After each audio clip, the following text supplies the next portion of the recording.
우리는 살아가면서 수없이 많은 갈등의 순간을 만납니다. 직장에서, 가족 안에서, 친구 관계 속에서.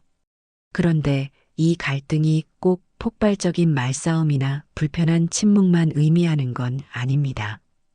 때로는 아주 사소한 오해나 표현 방식의 차이에서 시작되죠. 문제는 갈등이 쌓이면 관계가 틀어지고 결국 원하는 결과도 얻지 못한다는 겁니다. 그래서 오늘은 이기는 대화법이 아니라 마음을 움직이는 대화법을 이야기하려 합니다. 누구의 길을 꺾거나 내 뜻을 무조건 관철하는 방식이 아니라 상대가 기꺼이 내 제안을 받아들이게 만드는 방법입니다. 첫 번째로 상황보다 감정을 먼저 읽어라는 것입니다. 사람은 논리보다 감정에 먼저 반응합니다. 아무리 옳은 말을 해도 듣는 사람이 기분이 상하면 그 말은 거부당하기 쉽죠. 예를 들어 회의에서 이건 잘못됐어요 라고 바로 말하면 상대방은 방어적으로 변합니다.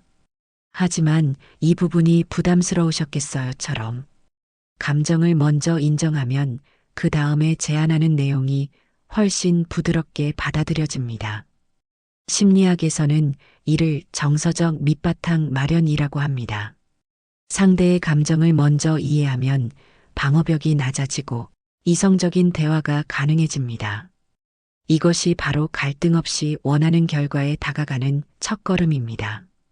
두 번째로 상대의 욕구와 목표를 찾아라는 것입니다. 갈등 상황에서 많은 사람들은 내가 하고 싶은 말에만 집중합니다.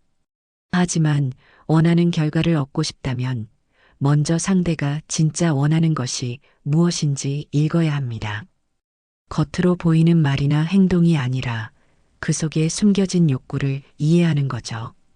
예를 들어 누군가 반대하는 이유가 아이디어가 나빠서가 아니라 내 위치가 위태로워질까 걱정돼서일 수 있습니다. 이런 심리를 알아차리면 설득의 방식이 달라집니다. 단순히 논리로 설득하는 것이 아니라 그 사람의 불안을 해소해주는 방향으로 접근하게 되죠. 심리학에서 말하는 관점 전환이 바로 2단계입니다. 상대의 목표를 인정하고 그 목표와 내 제안이 어떻게 연결될 수 있는지 보여주면 거부 대신 동의가 돌아옵니다. 세 번째로 넘어가기 전에 우리는 한 가지를 꼭 기억해야 합니다. 관계에서 원하는 결과를 얻는 건 말싸움에서 이기는 것이 아니라 서로가 만족할 수 있는 지점을 찾는 일이라는 것을요. 아무리 좋은 말과 아이디어도 전달하는 순간이 맞지 않으면 거부감만 부릅니다. 심리학에서는 이를 수용성의 창이라고 부르는데 상대가 마음을 열고 듣기 좋은 시점이 따로 있다는 뜻입니다. 예를 들어 상대가 피곤하거나 화가 난 상태에서 설득을 시도하면 내용의 옳고 그름과 관계없이 거부할 가능성이 높습니다. 반대로 대화가 부드럽게 이어지고 신뢰가 쌓인 순간을 포착하면 평소라면 거절했을 제안도 쉽게 받아들이게 됩니다. 타이밍을 읽는 가장 쉬운 방법은 상대의 표정, 목소리, 호흡을 살피는 것입니다. 이 세 가지가 안정되어 있을 때 제안이나 요구를 꺼내는 것이 훨씬 유리하죠. 결국 갈등 없는 대화는 무엇을 말하느냐보다 언제 말하느냐가 더 큰 힘을 발휘합니다. 네 번째 이야기로 넘어가기 전에 한 번 더 생각해 봅시다.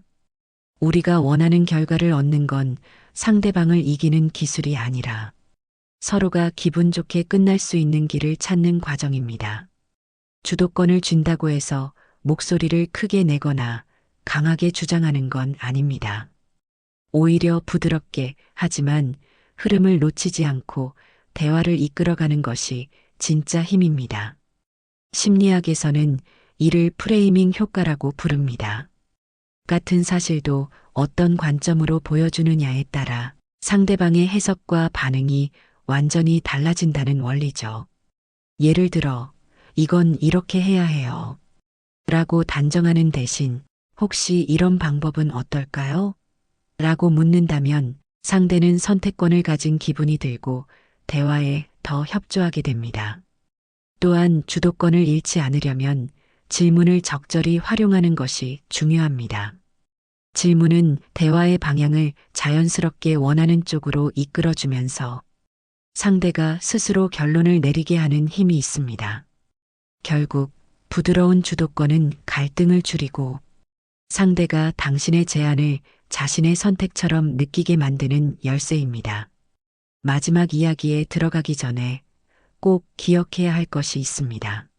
원하는 결과를 얻는 과정에서 감정의 온도를 낮추는 것이야말로 상대방도 나 자신도 지키는 가장 확실한 방법입니다. 대화가 길어질수록 그리고 감정이 올라갈수록 우리는 점점 더 이기고 싶은 마음에 사로잡히게 됩니다. 하지만 그 순간이야말로 더 이상 말하지 않는 용기가 필요한 때입니다. 사회심리학에서는 이를 자기조절이라 부르며 갈등 상황에서 주도권을 지키는 핵심 전략 중 하나로 꼽습니다. 끝까지 싸워서 이기는 것보다 스스로 대화를 멈춰서 상황을 정리하는 것이 훨씬 큰 신뢰를 남깁니다. 예를 들어 의견이 부딪혀 더 이상 합의점을 찾기 어려울 때 오늘은 여기까지만 하고 내일 다시 이야기해요. 라는 말은 상대방에게 숨 쉴 시간을 주고 나 자신에게도 감정을 가라앉힐 여유를 줍니다. 결국 감정의 마침표는 패배가 아니라 선택입니다. 스스로 멈출 줄 아는 사람은 어떤 대화에서도 상대를 잃지 않고 원하는 방향으로 다음 기회를 만들어냅니다. 이제 5가지 이야기를 모두 마쳤습니다. 하지만 진짜 중요한 건 이 방법들을 언제 쓰느냐입니다. 갈등이 커지기 전에 그리고 상처가 깊어지기 전에 미리 꺼내어 사용할 줄 아는 사람이 결국 원하는 결과를 얻습니다. 원하는 결과를 얻는 건 운이 아니라 선택입니다. 목소리를 높이기보다 온도를 낮추고 상대를 이기기보다 관계를 지키는 길을 택하세요. 그 선택이 쌓여 결국 더 큰 신뢰와 더 많은 기회를 불러옵니다. 오늘 당신이 마주한 상황 속에서 이 5가지 방법 중 하나라도 꺼내 쓸 수 있다면 이미 절반은 성공한 겁니다. 나머지 절반은 바로 당신의 용기입니다.